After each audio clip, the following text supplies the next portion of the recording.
বিসমিল্লাহির রহমানির রহিম। শুরু করিতেছি মহান আল্লাহর নামে, যিনি পরম করুণাময়, অসীম দয়ালু। এক্সিলেন্ট প্রাইভেট প্রোগ্রামের পক্ষ থেকে আমি রাকিব ব্যাপারী সবাইকে জানাই আন্তরিক শুভেচ্ছা ও অভিনন্দন। এক্সিলেন্ট প্রাইভেট প্রোগ্রামের ধারাবাহিক প্রক্রিয়ায় একাদশ ও দ্বাদশ শ্রেণীর হিসাব বিজ্ঞান প্রথম পত্রের দ্বিতীয় অধ্যায়ের নাম হলো হিসাবের বইসমূহ। আজকে তার 6 নম্বর পর্ব। আজকের পর্বে আলোচনা করব হিসাবের বইসমূহের গুরুত্বপূর্ণ বিষয় নিয়ে। প্রিয় শিক্ষার্থীরা, আজকে আলোচ্য বিষয় হচ্ছে হিসাবের বইসমূহের একটি অংশ, যা হচ্ছে জাবেদা। প্রিয় শিক্ষার্থীরা, আমি এর আগের পর্বে জাবেদার বিস্তারিত আলোচনা করেছি। এই জাবেদায় দুই প্রকার জাবেদা রয়েছে, একটি হচ্ছে বিশেষ জাবেদা, আরেকটি হচ্ছে প্রকৃত জাবেদা। বিশেষ জাবেদাকে 6 ভাগে ভাগ করা হয়েছে, আর আমরা আজকে এই বিশেষ জাবেদা নিয়ে আলোচনা করব। বিশেষ জাবেদা হলো ক্রয় জাবেদা, বিক্রয় জাবেদা, ক্রয় ফেরত জাবেদা, বিক্রয় ফেরত জাবেদা, নগদ প্রাপ্তি জাবেদা ও নগদ প্রদান জাবেদা। প্রিয় শিক্ষার্থীরা, আজকে আমরা নগদ প্রাপ্তি জাবেদা নিয়ে বিস্তারিত আলোচনা করব। প্রিয় শিক্ষার্থীরা, নগদ প্রাপ্তি জাবেদায় বাহির থেকে যে টাকাটা আসবে, ওই টাকাটাই আমরা নগদ প্রাপ্তি জাবেদায় অন্তর্ভুক্ত করব। প্রিয় শিক্ষার্থীরা, যে টাকা আমার ছিল না এবং আমি আরেকজনের মাধ্যমে আরেক খাত থেকে সংগ্রহণ করব, ওইটা হচ্ছে নগদ প্রাপ্তি জাবেদায় অন্তর্ভুক্ত হবে। প্রিয় শিক্ষার্থীরা, যেমন উত্তোলন, ব্যাংক হতে উত্তোলন। আমার টাকা আমি ব্যাংকে রাখছি, এখন যদি আমি ব্যাংক থেকে উত্তোলন করি, তাহলে এই টাকাটা যদি তোমরা মনে করো বাহির থেকে আসছে, তাহলে এটা হবে না। তার কারণ এটা আমার টাকায় আমি ব্যাংকে জমা রাখছি, আমার প্রয়োজনে আমি উত্তোলন করছি, এই জন্য এই টাকা আমার, যার কারণে এটা নগদ প্রাপ্তি জাবেদায় অন্তর্ভুক্ত হবে না। এক কথায় কন্ট্রা এন্ট্রি যেগুলো আছে, ওইগুলো নগদ প্রাপ্তি জাবেদায় অন্তর্ভুক্ত হবে না। অর্থাৎ ব্যাংক জমা অথবা ব্যাংক হতে উত্তোলন। প্রিয় শিক্ষার্থীরা, উত্তোলন আবার দুই ভাবে করা হয়। একটি হচ্ছে ব্যক্তিগত প্রয়োজনে উত্তোলন, আরেকটি হচ্ছে ব্যবসায়ের জন্য উত্তোলন। যখন ব্যক্তি তার নিজের জন্য উত্তোলন করবে, তখন অবশ্যই বলে দিবে যে ব্যক্তিগত প্রয়োজনে উত্তোলন। আর যদি ব্যক্তিগত কথাটা উল্লেখ না থাকে, তাহলে ধরে নিতে হবে এটি ব্যবসার জন্য উত্তোলন। প্রিয় শিক্ষার্থীরা, নগদ প্রাপ্তি জাবেদায় কখনো ব্যাংক জমা অথবা ব্যাংক হতে উত্তোলন আসবে না। আরেকটি বিষয় হচ্ছে বাট্টা। বাট্টা আবার দুই ভাগে ভাগ করা হয়। একটি হচ্ছে কারবারি বাট্টা, আরেকটি হচ্ছে নগদ বাট্টা। এখন কারবারি বাট্টাটা আমরা বুঝবো কেমনে? কারবারি বাট্টা সবসময় ক্রয় এবং বিক্রয়ের সাথে সম্পর্ক, আর নগদ বাট্টাটা সবসময় দেনাদার অথবা পাওনাদারের সাথে সম্পৃক্ত থাকে। প্রিয় শিক্ষার্থীরা, আশা করি বুঝতে পারছো। তো এখন আমি যে প্রশ্নটি তোমাদেরকে সমাধান করে দেখাবো, এই প্রশ্নটি হচ্ছে ঢাকা বোর্ড 2021 সালে আসছে। 5 নম্বর প্রশ্নটি এখন আমি পড়ব, তোমরা চাইলে মিলিয়ে নিতে পারো। স্বপ্না ট্রেডার্স এর 2020 সালের জুলাই মাসের লেনদেন। জুলাই 1 তারিখ নগদ 1,50,000 টাকা ব্যবসায় বিনিয়োগ করা হলো। 5 তারিখে পাওনাদার রহমান ট্রেডার্সকে 6,000 টাকা পূর্ণ নিষ্পত্তিতে 5,400 টাকা প্রদান করা হলো। 10 নগদের পণ্য ক্রয় 12,000 টাকা। 12 তারিখ আলমের নিকট নগদে পণ্য বিক্রয় 20,000 টাকা। 15 তারিখ নগদে আসবাবপত্র ক্রয় 15,000 টাকা। রহমানের নিকট হতে চেক প্রাপ্তি 10,000 টাকা। জনতা ট্রেডার্সের নিকট হতে পাওনা 11,500 টাকা, যা পূর্ণ নিষ্পত্তিতে 11,000 টাকা পাওয়া গেল। 30 তারিখ শামীম এন্টারপ্রাইজকে তাদের পাওনা 8,000 টাকা পরিশোধ করা হলো। প্রিয় শিক্ষার্থীরা, 28 তারিখের লেনদেনটা এখানে বলছে জনতা ট্রেডার্স এর নিকট হতে পাওনা 11,500 টাকা পূর্ণ নিষ্পত্তিতে 11,000 টাকা পাওয়া গেল। এখন পূর্ণ নিষ্পত্তি মানে কি? পূর্ণ মানে সম্পূর্ণ, নিষ্পত্তি মানে শেষ। সম্পূর্ণভাবে শেষ করছে, 11,500 টাকা পাওয়ার কথা ছিল, কিন্তু পূর্ণ নিষ্পত্তিতে একেবারে নিষ্পত্তি করছে 11,000 টাকা দিয়ে। এখন আমরা প্রশ্নটি সমাধান করব।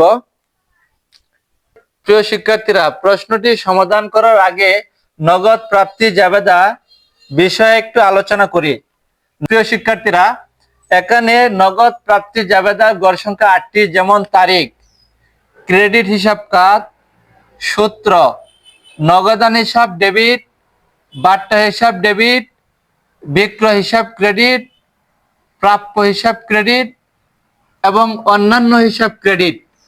এখানে ক্রেডিট হিসাব কাজ কেন হয়েছে? এখানে বোঝার বিষয় হচ্ছে, আমরা তো জানি জাবেদার ক্ষেত্রে তারিখ বিবরণ টাকা টাকা হওয়ার কথা ছিল, কিন্তু এখানে তারিখের পরবর্তীতে বিবরণ না হয়ে ক্রেডিট হিসাব কাজ কেন হয়েছে? প্রিয় শিক্ষার্থীরা, আমরা যদি সাধারণভাবে জাবেদা করি, যেমন ধরো পণ্য বিক্রয়, নগদে পণ্য বিক্রয়, তখন আমরা কি জাবেদা হয়? তখন জাবেদা হয় নগদান হিসাব ডেবিট, বিক্রয় হিসাব ক্রেডিট। যদি আমরা দেনাদার হিসাব করি, ধরো দেনাদারের কাছ থেকে নগদে টাকা পাওয়া গেল, তাহলে নগদান হিসাব ডেবিট, দেনাদার হিসাব ক্রেডিট হয়। যেহেতু আমরা নগদ প্রাপ্তি জাবেদাই করতেছি, সেই ক্ষেত্রে নগদান ডেবিট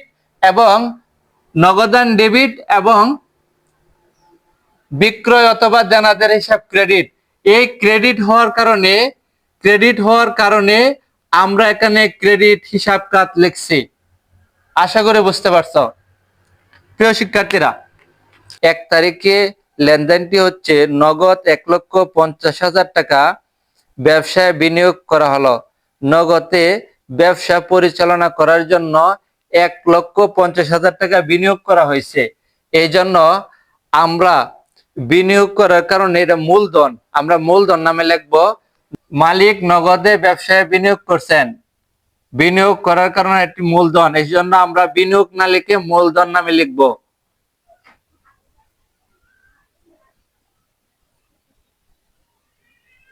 মূলধন, মূলধন হিসাব,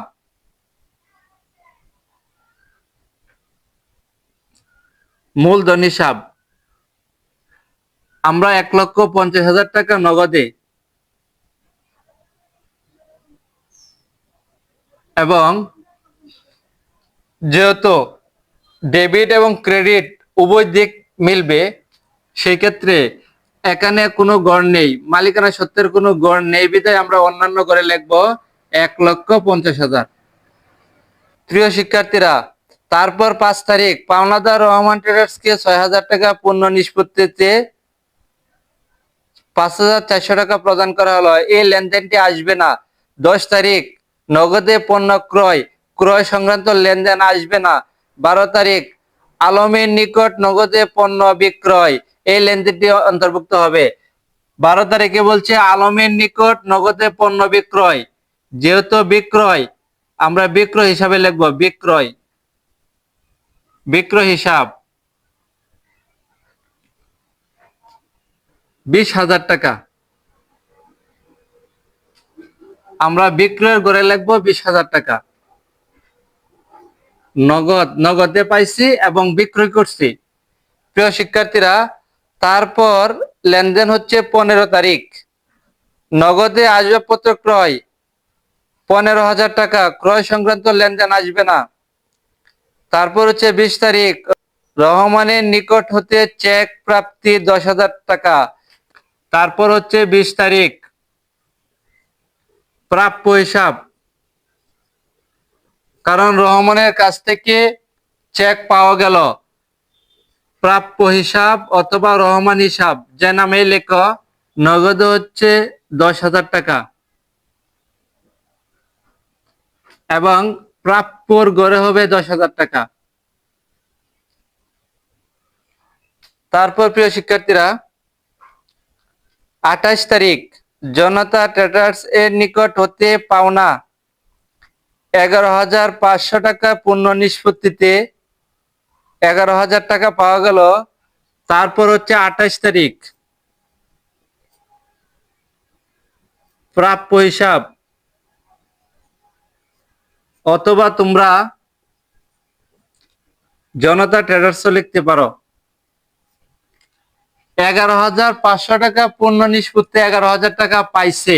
প্রিয় শিক্ষার্থীরা, আমরা নগদে পাইছি 11,000 টাকা,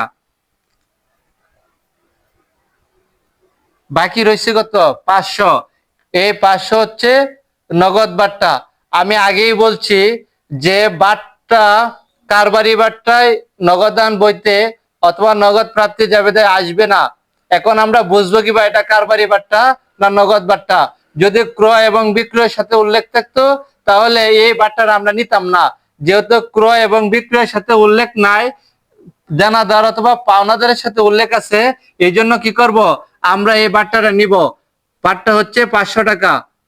11,500 থেকে 11,500 থেকে 11,000 টাকা পূর্ণ নিষ্পত্তিতে দেওয়া হয়েছে। এই জন্য নগদে পাইছি 11,000 টাকা, 500 টাকা হচ্ছে নগদ বাট্টা, এবং টোটাল প্রাপ্য হিসাবে আমরা 11,500 টাকা লিখবো, কারণ এটা আমি পাইতাম। প্রিয় শিক্ষার্থীরা, এই হচ্ছে এই অঙ্কের সমাধান। যোগ করো। 1,50,000 যোগ 20,000 যোগ 10,000 আবার 11,000, মোট হচ্ছে 1,91,000। 1,91,000। এখানে বাট্টা আছে 500, বিক্রয় 20,000, তারপর হচ্ছে 10,000 আর 11,500, 21,500,